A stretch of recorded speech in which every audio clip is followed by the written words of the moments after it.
Minimums. As soon as I started realizing that it was making Auto throttle. 300. Steady lights.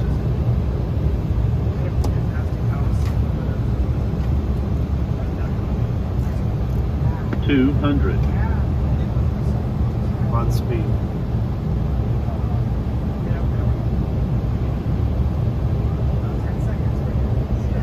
Gear flaps to reach right. 50. 40. 30. 20. 10. 5.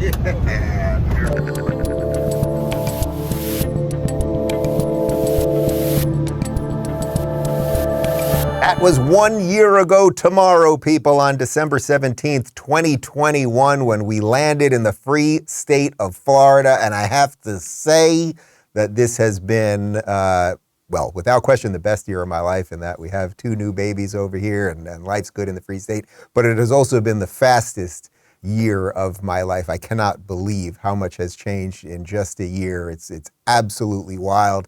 Today is December 16th, 2022. I'm Dave Rubin, as always. We are live streaming on Rumble, YouTube, and BlazeTV. Share, subscribe, all that stuff if you have not. And actually, this video, which appears to you to be live right now, is pre-taped because the Rubin Report party was last night, and I wanted my guys to have a good time. You never know what's going to happen at a Rubin Report party, and I wanted to make sure everybody could actually sleep a little bit this morning. So we're taping this in your world yesterday, but let's just pretend it's live. We're going to do a little Rubin Report community Q&A for you. This is the first time ever that we've done 2 in 1 week, but it's just been crazy around here, and it's a good mix of questions. I think you'll dig it. Before we do that, I want to talk a little bit about, I saw this bit, I guess it's a bit, this shtick from Stephen Colbert, from comedian Stephen Colbert, going after Ron DeSantis. And it's like, man, I've been predicting this for a good 5 months, I'd say at this point. They are going to do the Trump to DeSantis, regardless of whatever happens with Trump and DeSantis and working it out or fighting it out or whatever it might be. They are going to turn Ron DeSantis, the mainstream media, they are going to try to turn him into Hitler plus, Hitler with an accountant, basically, with a calculator, meaning that he will just be the more functional version of Trump because he's the real threat, because he is doing everything right and because he is younger and competent and everything else. So Colbert went after him in just like an absolutely crazy way. We'll show you a clip on that in just a second, then get to the Q&A. But before we do all that, let me talk to you guys about Moink Box. Did you know that 60% of U.S. pork production comes from one company owned by the Chinese? And their hogs are given something called ractopamine, which is banned in 160 countries, including China, yet you find it in your grocery aisle every day. There's a better way, guys. I'd like to tell you about Moink. That is Moo plus Oink. Moink delivers grass-fed and grass-finished beef and lamb, pastured pork and chicken, and sustainable wild-caught Alaskan salmon straight to your door. Moink farmers farm like our grandparents did, and as a result, Moink meat tastes like it should because the family farm does it better. The Moink difference is a difference you can taste, and you can feel good knowing you're helping family farms stay financially independent as well. You choose the meat delivered in every box, like ribeyes to chicken breasts, pork chops, salmon fillets, and much more. Plus, you can cancel anytime. My personal favorite is their filet mignon. Shark Tank host Kevin O'Leary called Moink's bacon the best bacon he's ever tasted, and Ring Doorbell founder Jamie Siminoff jumped at the chance to invest in Moink. Plus, they guarantee you'll say, oink, oink, I'm so glad I got moinked. Keep American farming going by signing up at moinkbox.com/Rubin right now, and listeners of this show get free filet mignon in every order for a year. That's one of the best filet mignon you've ever tasted, but for a limited time. moinkbox.com/Rubin, moinkbox.com/Rubin, and now back to me. So I don't like this Stephen Colbert fellow very much. He replaced David Letterman, who was phenomenal. David Letterman, one of the greatest late night hosts of all time. To me, and I'm of a certain age at 46-year-old, Carson was the best. Carson, and he was mostly before my time, obviously. I think he retired in 1992. I was 16, but I was just kind of getting into comedy. I remember staying up late night to watch the show a little bit, and as a matter of fact, staying up that last night when he was signing off for the last time. He had Bette Midler as his guest on that last show. She sang him Wind Beneath My Wings. Flash forward 30 years, she was calling me racist on Twitter. So life's weird, what can I tell you?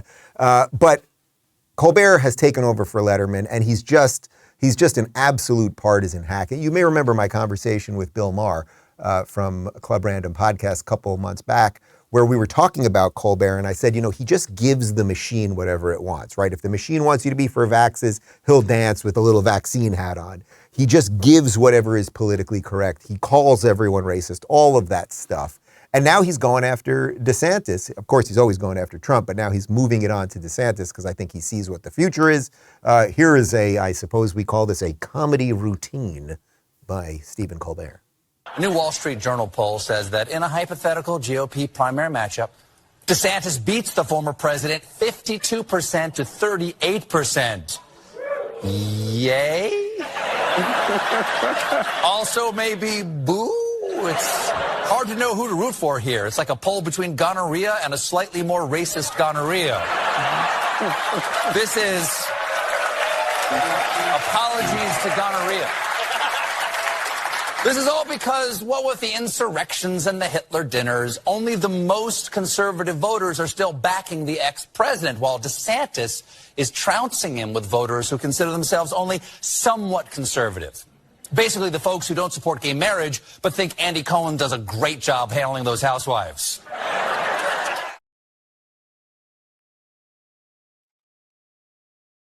I tried to laugh. I tried. I couldn't do it. I mean, he's just awful. He's syphilis. He is the syphilis of comedy.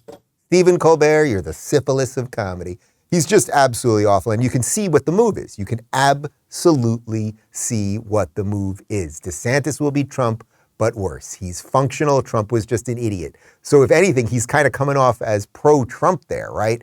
Because it's like, oh, well, this other guy's coming. And also like this idea that DeSantis has a problem with gay people is it's so effing stupid, and it's so deeply dishonest. And also, why would people run and support Ron DeSantis? Why would they? I don't know. We got a couple points here. Well, he did keep Florida open with no mandates. That was pretty good.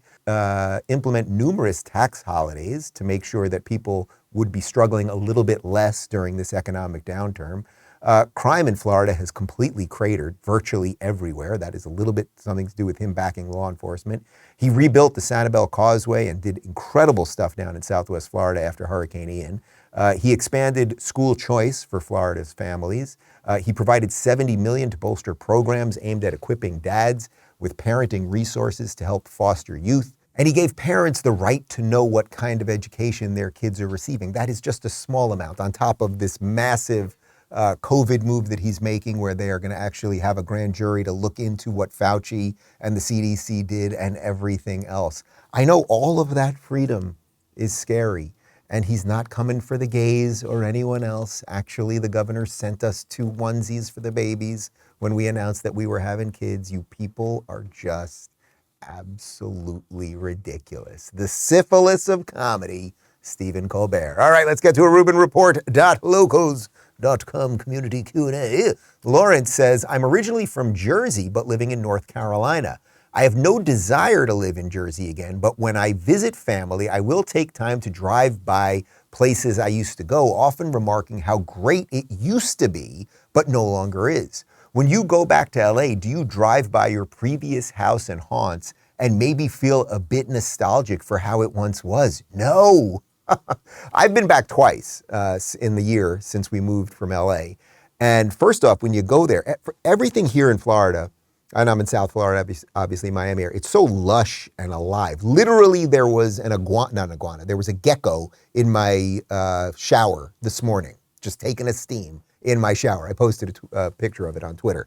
There's just like a life here. And then there's another type of life, which is just happy, functional people going about their business, and things are just kind of buzzing here and it's all good.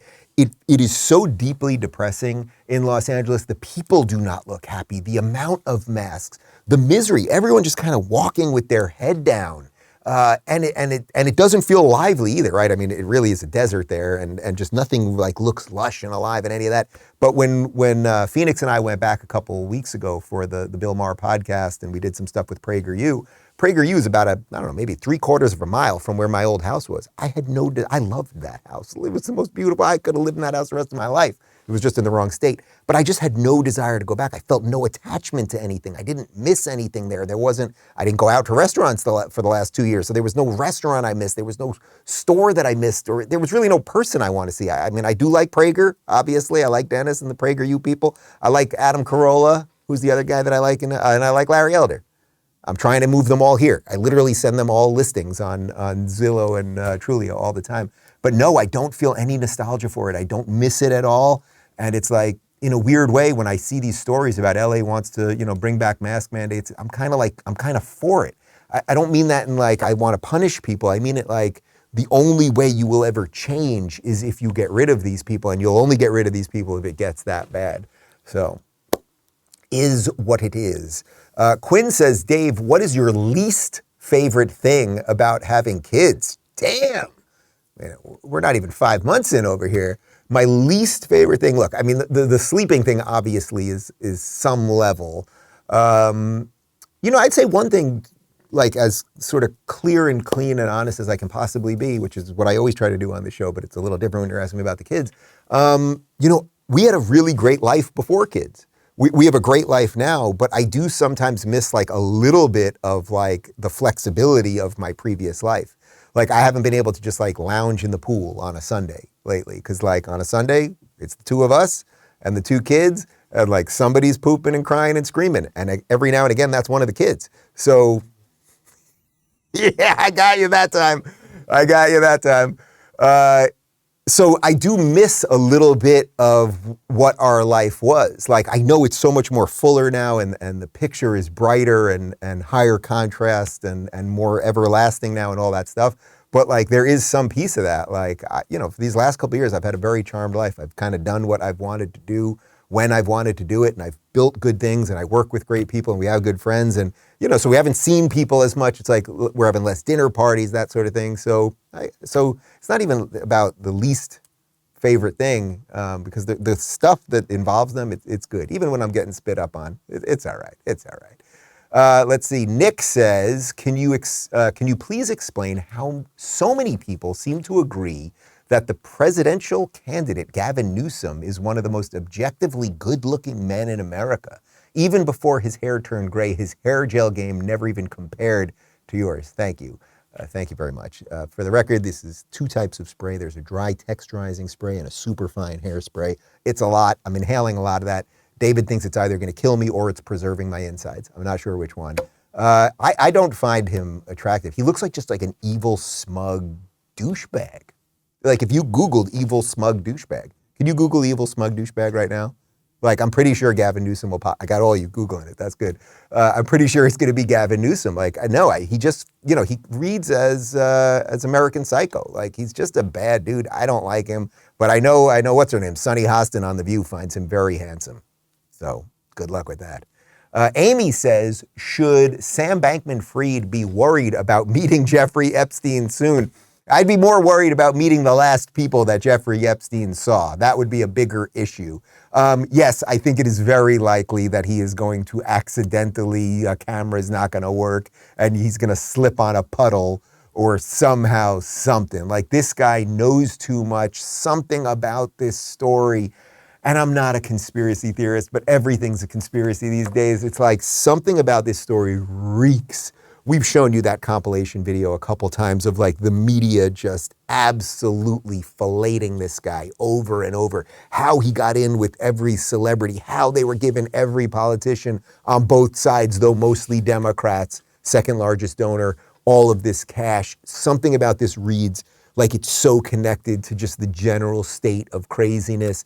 And in an age when texts and tweets and direct messages and all that can be exposed, especially when you got a guy like Elon involved, it's like a lot of people probably do not want him to be talking, so we shall see.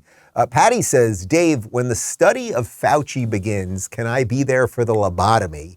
I need firsthand proof that there is actually a brain in there. Well, Patty, look, there is a brain in there. It's about the moral choices that this guy is making. It's what's between, I would say, his brain and his heart. The disconnect from here to here, that's the problem that the guy has.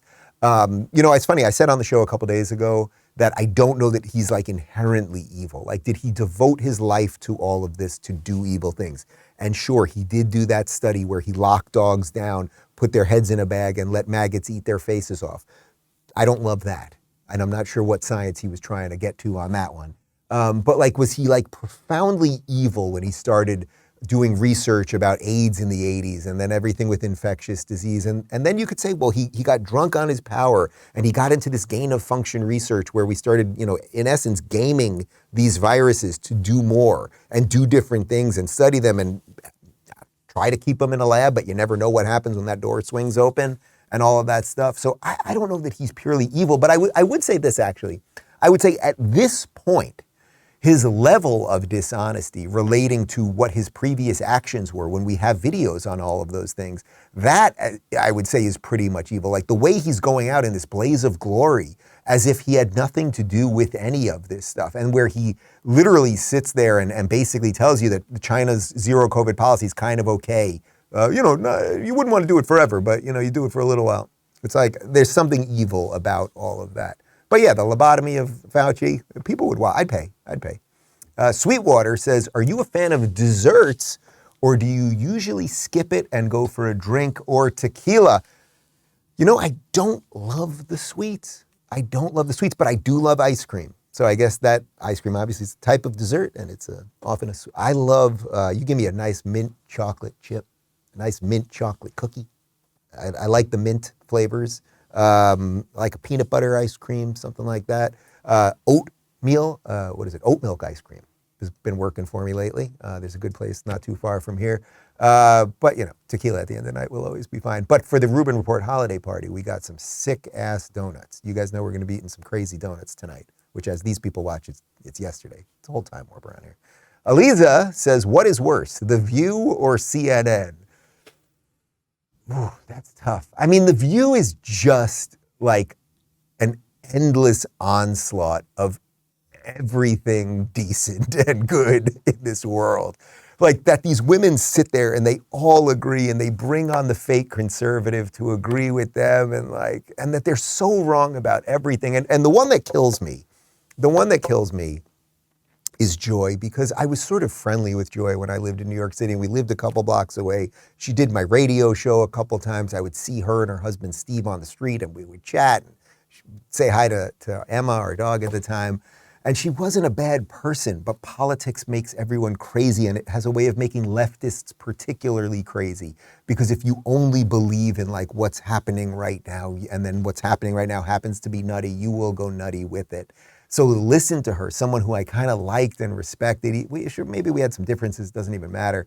To just watch her go completely off the deep end, Trump derangement syndrome, COVID, all the stuff.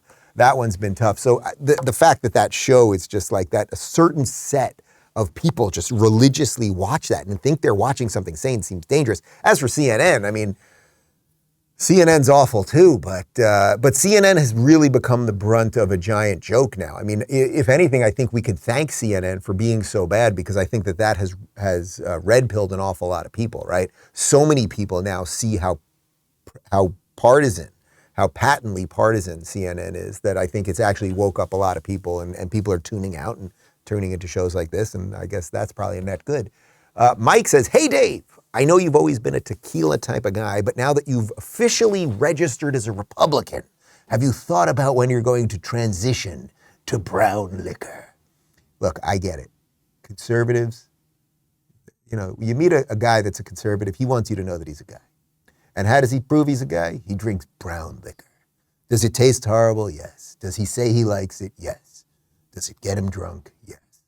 Conservatives love whiskey and bourbon. I have a ton of whiskey and bourbon in the house right now. Oh, and speaking of, I'm gonna do it. Connor loves this bourbon. It's called Monkey Shoulder. Wherever he goes, he's got a jar of Monkey Shoulder with him. He loves Monkey Shoulder.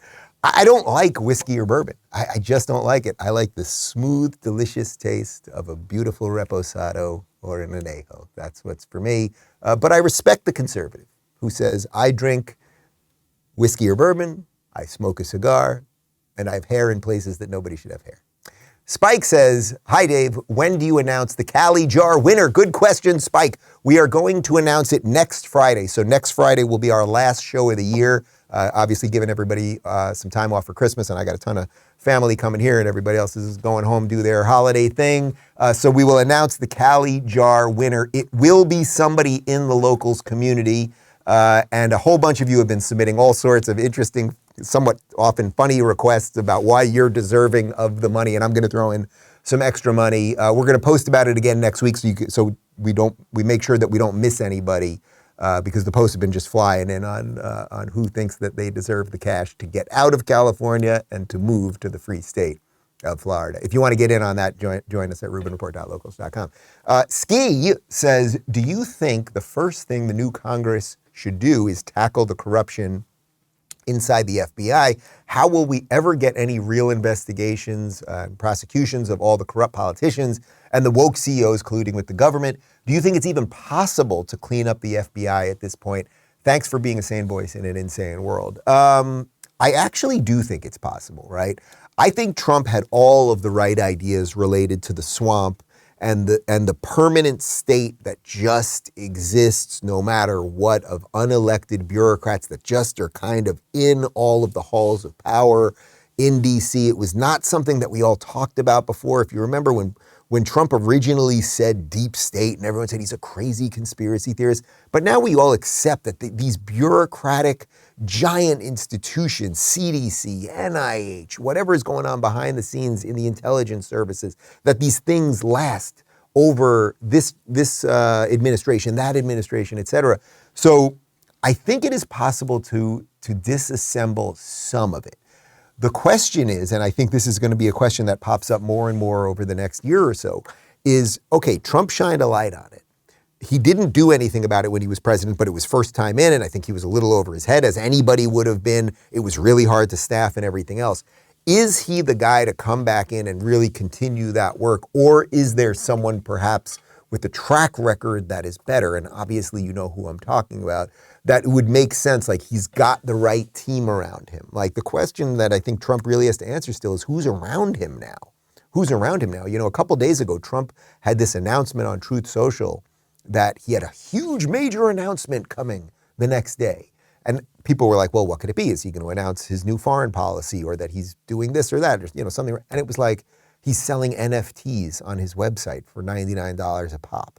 Like, is that what we need right now? And he's doing that at the exact same time that DeSantis is doing this COVID panel. And it's like, I think you got the point. So I think there are some people that can do some things related to that. I don't know if it can be Trump. Lloyd says, where did you find Brock? Great content. Brock, is your name Lloyd in the community? Did you submit this question yourself? Where do we find Brock? Well, you may remember a couple months ago, we announced on the show and on social media that we were hiring. We got hundreds, if not thousands, of resumes, plowed through them. We have a little system of how everything works where Phoenix goes through some stuff. Daphne kind of filters them for me. They take some meetings. Then I take the final Zoom calls. And Brock had an awesome resume, and I chatted with him on the Zoom. He didn't fall out of his chair, which was half of it. And you're moving to Florida. Can I say that?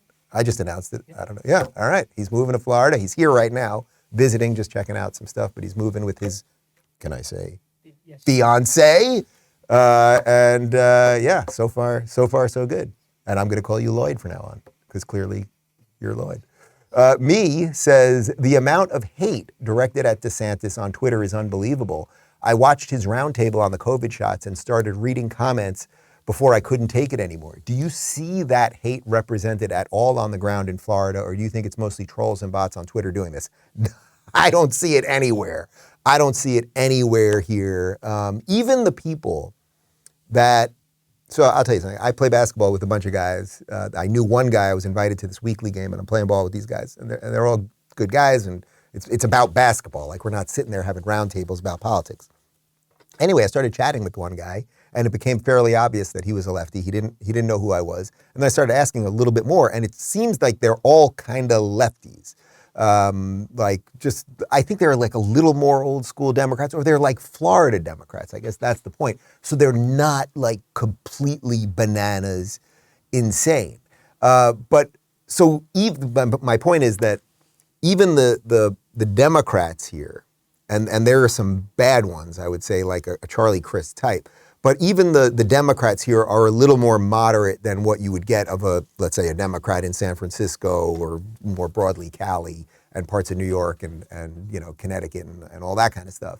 But Florida is freaking flourishing right now, and I don't think there's any hatred on the ground. I really don't. I think people are really happy about what's going on here. The proof's in the pudding. The guy won by 20 points. And as for, bots and trolls and YouTube comments and everything else, you've really got to remember, like, for example, our comments on YouTube are quite good. They're quite on point. I'm very proud of that. That means that our base audience is usually talking about the issues. I scan the comments every day, and it's just like people are paying attention to the show. They're asking interesting questions. I see people going back and forth and everything else.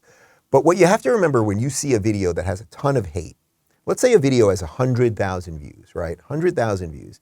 Now, if a 100,000 view video has 5,000 comments, that's 5%, right? Which is a lot, because most of you watching this right now, you're watching it, you're either enjoying it or not enjoying it. Hopefully you're enjoying it, and then you move on with your life. But then there's a certain set of people that comment.